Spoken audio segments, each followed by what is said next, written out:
Patuloy daw ginagawa ng pamahalaan ang lahat ng paraan upang maipaglaban ang bahagi ng teritoryo ng Pilipinas, ang Ayungin Shoal.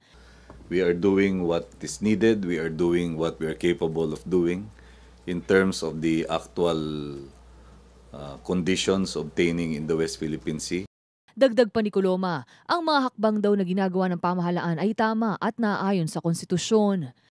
And the steps that we took were in consonance with our policy of pursuing our position in a peaceful and democratic manner while enjoining the international community to join cause with us in asserting the primacy of the rule of law, particularly the United Nations Convention on the Law of the Sea, while pursuing this policy of diplomacy and pursuit of our claims via peaceful means, believing that right is might.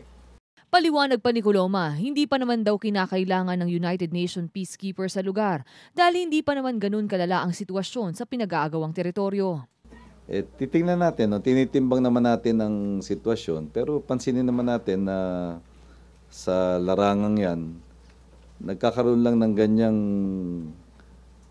sitwasyon kapag ito ay isang bagay na inilahad na mismo sa United Nations General Assembly, saka lang nagte-take action yung UN.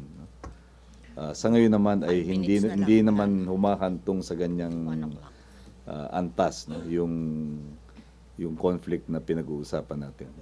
Samantala, pag-uusapan din daw ang issue sa West Philippine Sea sa pagbisita ng presidente ng Estados Unidos ngayong buwan.